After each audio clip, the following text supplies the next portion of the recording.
Добре дојдовте назад во дигитална стоматологија, каде дискутираме за актуелните состојби во оваа сфера во Македонија и како и за тоа каде се наоѓаме, а каде би требало да бидеме, барем според сите оние стандарди кои што веќе се применуваат во светот. Минатата епизода со докторите Марио Јурхар и Деспина Величковска разговаравме за првите чекори откако пациентот ќе влезе во целосно дигитализирана стоматолошка ординација, па се до изработката на план за работа. А во оваа епизода планираме да дознаеме што се случува понатаму, односно со повеќе технички детали, па токму затоа ни треба и забен техничар. И затоа им кажувам тука добре дојдовте на забниот техничар Викторија Поцева, како и повторно му викаме добре дојден на доктор Марио Јурхар. Како сте? Одлично. Ви благодариме за поканата. Ете така. Како што претходно напоменав, минатата епизода разговаравме меѓу другото и за првите чекори, нели, од влез на пациентот во целосно дигитализирана стоматолошка ординација, кои чекори сите тие повлекуваат и каква е паралелата со оние old school, оние кои што работат стоматолошки ординации, кои што работат по old school методи, така наречени. И како и претходно, како и во претходните епизоди, впрочем, се отворија тука еден куп теми. И во таа насока ајде малку подетално да поразговараме за дел од методите, нели, ги начнавме оние методи, за нив почнавме да зборуваме, па за земање на дигитален отпечаток конкретно. Какви методи? Да прави у однос на паралелата, прво да разграничиме или работиш old school или работиш дигитално. Тоа е или сакаш да го измачиш на некој начин пациентот, или сакаш да му го олесниш животот. Еве ќе почнеме со прво, ајде. Извини само момент. Имаше една многу битна работа што ја споменавме, ова ќе биде важно за пациентите, не толку за фелато. Ние пред се ова го правиме за пациентите. Так. Колегите ни се на некој начин колеги, ќе ни останат колеги, ќе имаме секогаш фантастична соработка и комуникација со нив. Спомнавме дека има многу аспекти каде што може комплетно да се отстрани болката за пациентот. Ете како нели стоматологијата е една од најголемите страшила во, да речеме. Меѓутоа во претходната епизода кажавме дека веќе тоа не е така. Дека меѓутоа за тоа треба да се применуваат современи методи на стоматолошка терапија. Односно дигитализација, нели? Преку кои што фактички настануваат преку дигитализација. Ние да се олесниме, на пациентите да им ја олесниме терапијата. Битно е дека работите се менуваат бавно, но сигурно се менуваат. Тоа е најважно. Одлично кажано, баш ме радува тој факт и ние сме токму целта на овој подкаст е да ги поттурнеме, нели, луѓето од вашата фела, да се модернизираат, едноставно кажано, затоа што нели прогресот е елементарен дел во секоја сфера, на секое поле, на секое постоење. Да, и не само во стоматологијата, и во други сфери на современото и нормално функционирање на едно општество. Ете така.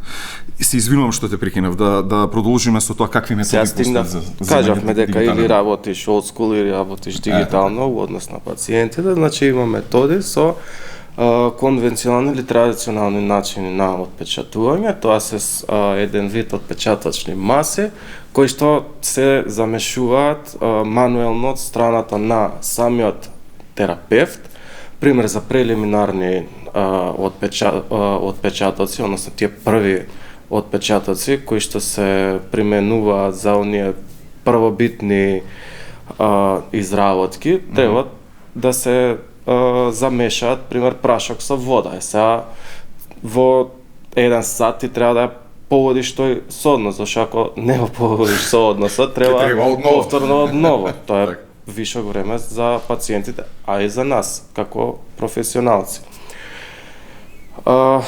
Вторите, пример за функционални отпечатоци, од првата група на отпечаточни маси, имаме две маси, односно катализатор и поврзувач на вистинска отпечаточна маса. Всушност катализаторот ја стимулира, односно стимулира везивна реакција, народно кажано, на самата отпечаточна маса, меѓутоа и тој сооднос треба да биде правилен. Сега наспроти овие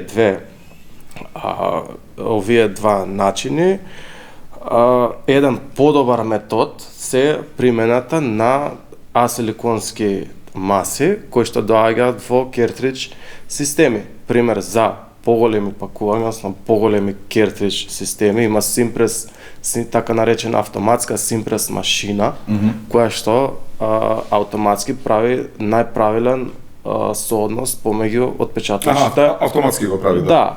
Втора, другите помали пакувања одат во кертридж системи, односно како во еден пиштол апликатор со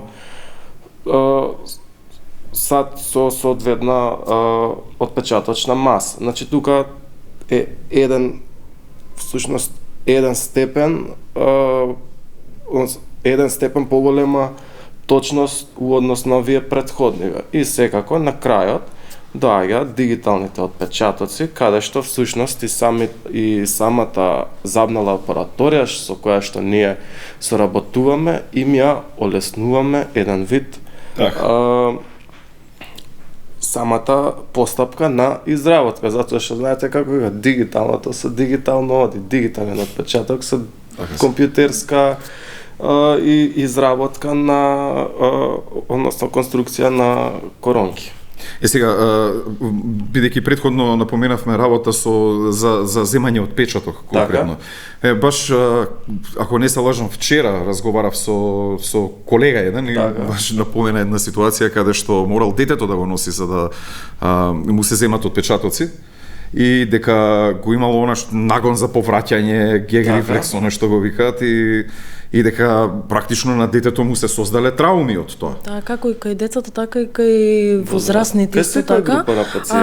Помислата само на непријатната маса за отпечатување, ја слабе решителноста за да се заменат некои коронки доколку станува збор за возрастна личност, да ги замене своите коронки или пак за самата изработка нели на нови коронки. Предходно негативно искуство со такви. Апсолутно, да, апсолутно.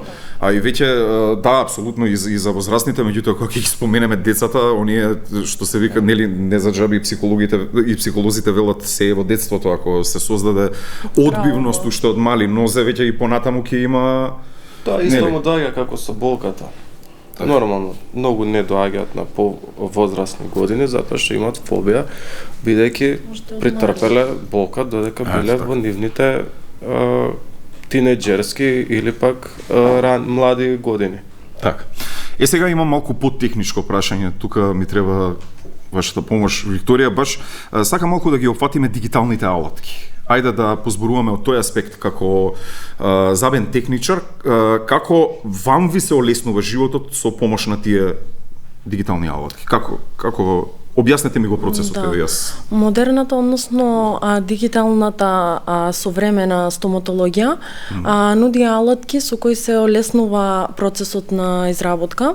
Овде овозможено тоа со помош на интраоралниот скенер, со кој се скратуваат исто постапките кај нас во ординација, во техника, со тоа што се крате времето за самото лиење на гипсот, со самата обработка на моделот, се скратуваат многу фази до првичното добивање на самиот модел во дигитална форма, пошто ние ги изработуваме дигитално. Се кратат фазите и едноставно ни се олеснува начинот и временски добиваме многу можност за побрза изработка и да не отсуствува овде моментот, психолошкиот момент кај пациентот е ипак запазен, пошто многу влијае за самиот пациент отсуството на заби. При самата препарација да не остане со самиот процес.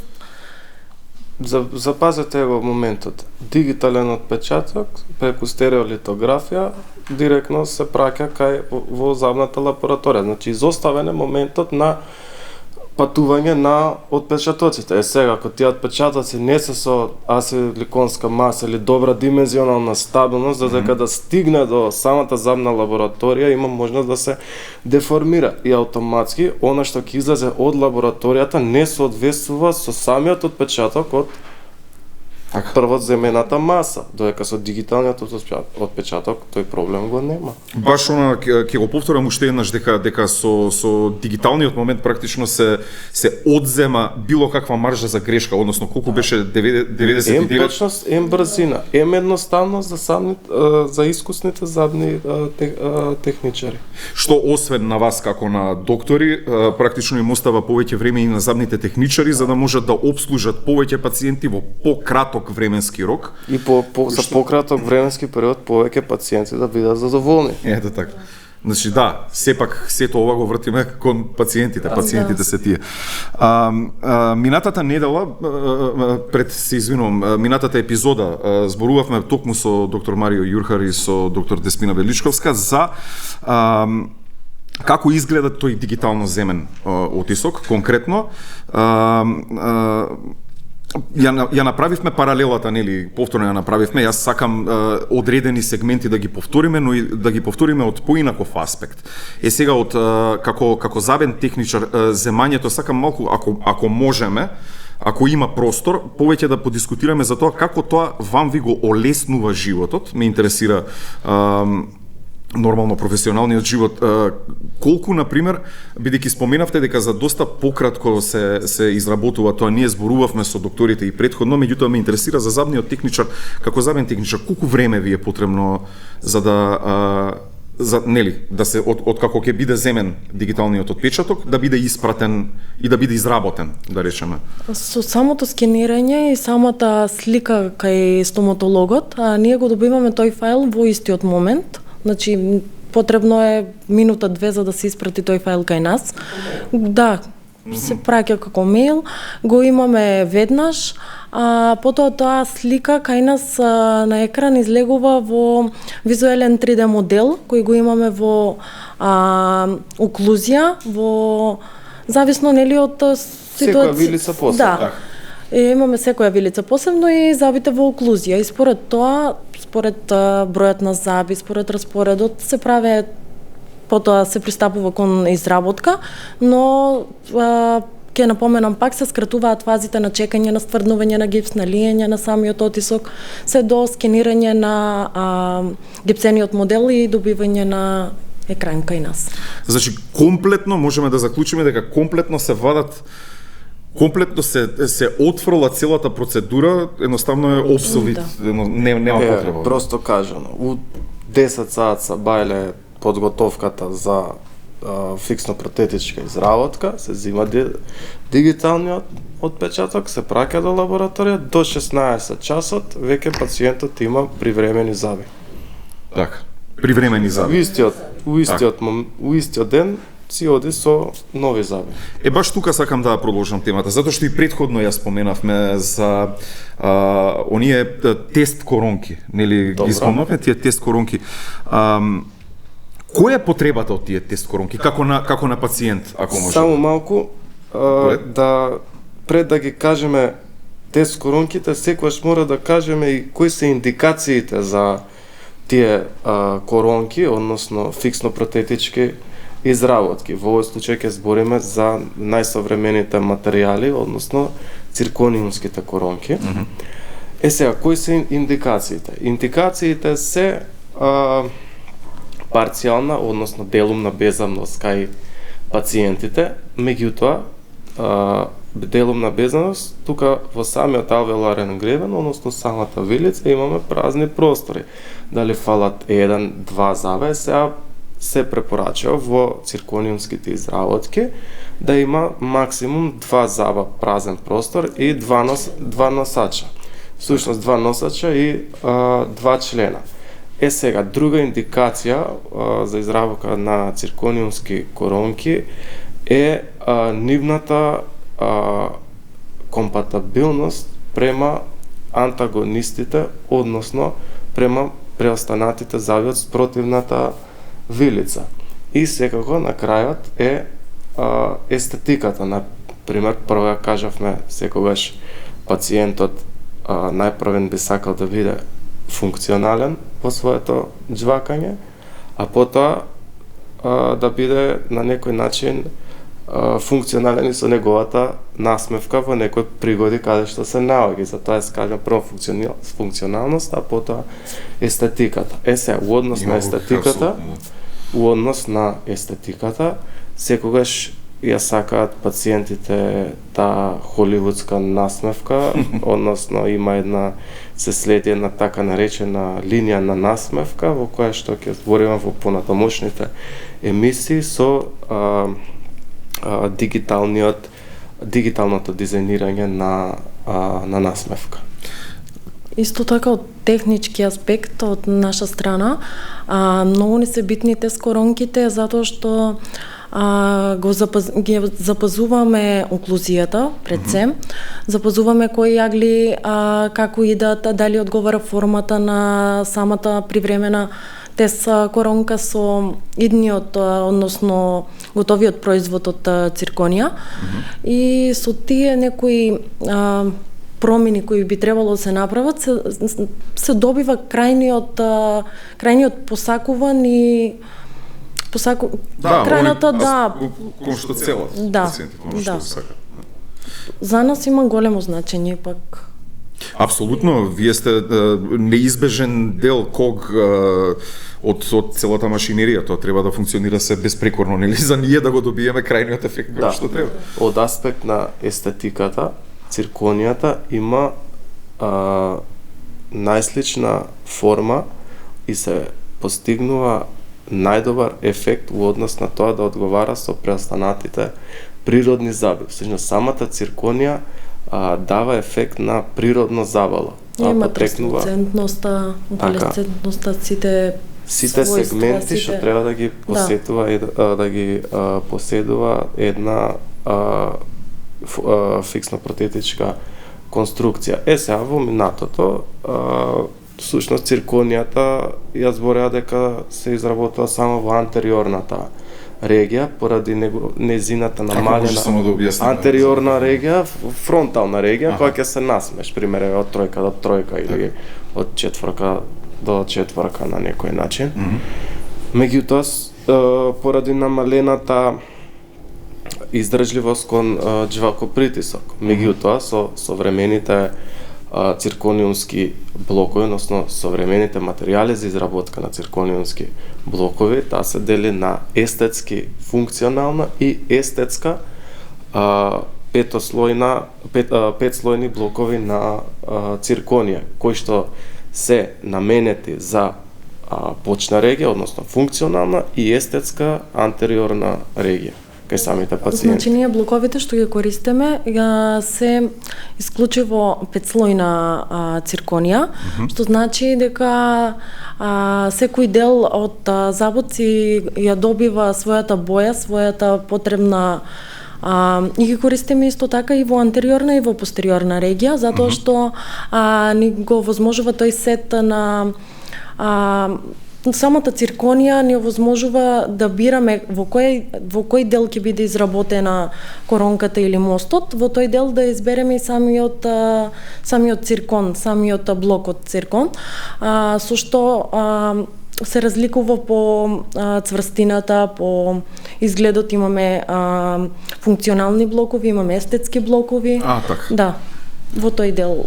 Апсолутно јасно е тоа. Значи, да, и интересно е, например, предните, ако се, да ги речеме, единиците, кецовите, народно кажано, значи, тие, да речеме, според некоја логика, задните заби би требало да бидат подцврсти, нели, за човек, колку слоеви, например, тука би се користеле. Чисто онака прашувам. Петслојното се однесува на бојата, на добивањето всушност на природноста на самиот заб, на изгледот. Каква боја ми е природно забот, таква ќе ми биде и цирконијата. Да. Самата цирконија на некој начин се прилагодува према марифетите, односно за понатамошно финирање од искусните забни техничари и во однос на тоа како сака пациентот. Некои пациенти сакаат природен изглед, а некои сакаат бисерно холивудска насмевка, токму така, да. Така. Сега ги споменавме оние тест коронки, би сакал малку да се навратам тука. Така, јас ке кажам најпрвен од зашто се битни тест коронките од ординацијски аспект. Да, Викторија објасни од технички, од лабораториски. Технички. Сега. Најпрвен, кога му се создава на пациентот нова ситуација у неговата устна празнина, тој треба на неја за да се навикне. Сега, тие тест коронки најпрво служат за самиот пациент да се навикне на новосоздадената ситуација во неговата устна празнина. И уште една многу битна работа, еден добар ткивен менеджмент на самото непсе кој што треба да срасне околу самата коронка. Тоа сакав да го прашам.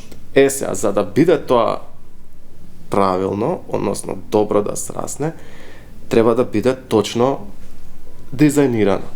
Точно може да биде дизајнирано само, односно моделирано само компјутерски.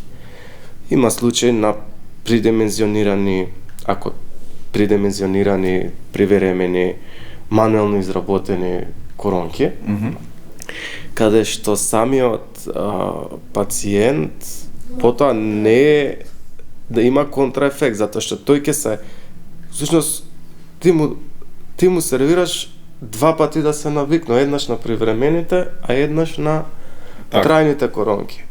Сега, кога се компјутерски изработени самите коронки, и привремените, и трајните имаат слична величина, односно слична е конструкцијата.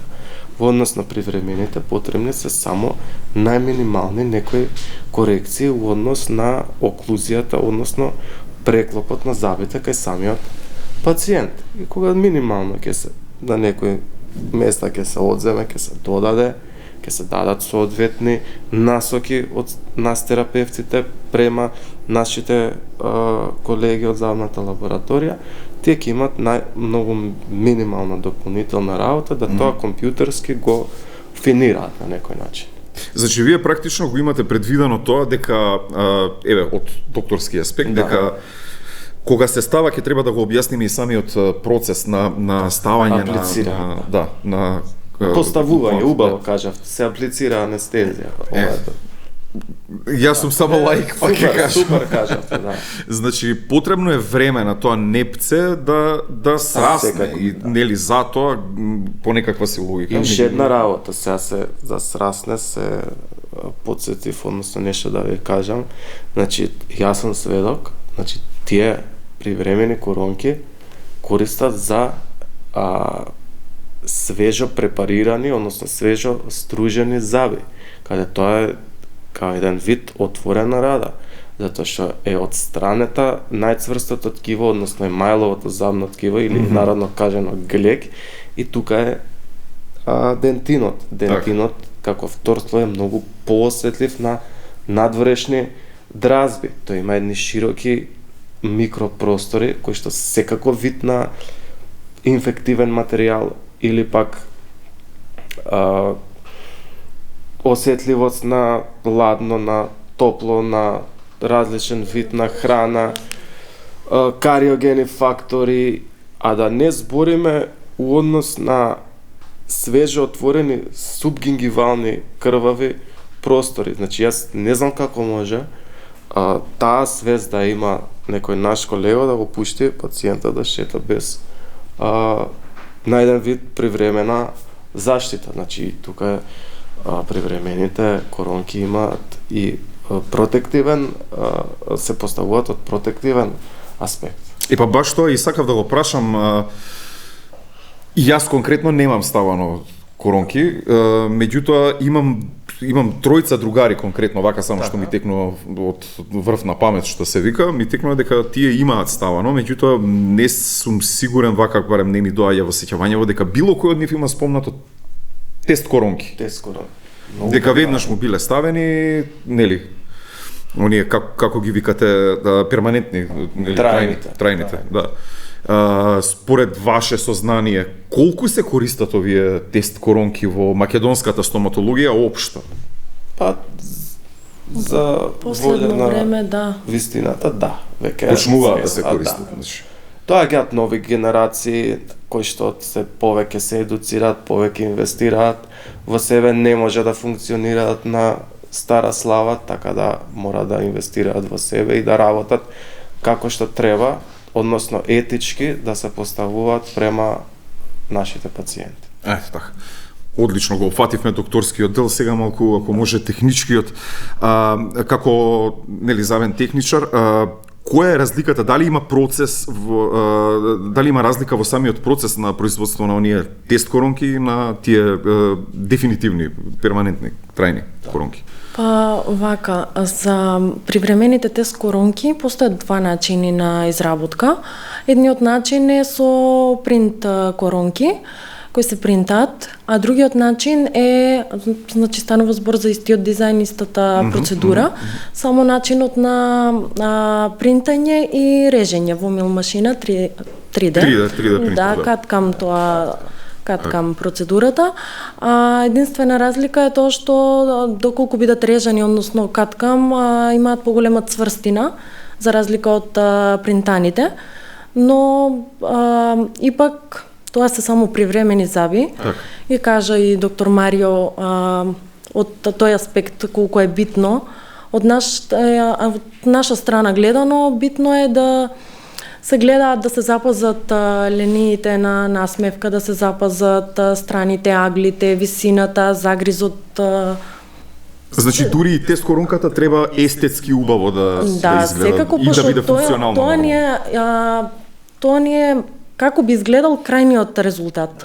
Доколку има некои промени во постојана комуникација и консултации со лекарот, односно стоматологот, ние доаѓаме до некои измени се вршат на самата тест коронка, на истиот дизајн, и потоа при зелено светло од самиот стоматолог и пациент идеме кон режење и кон за изработка на... Така.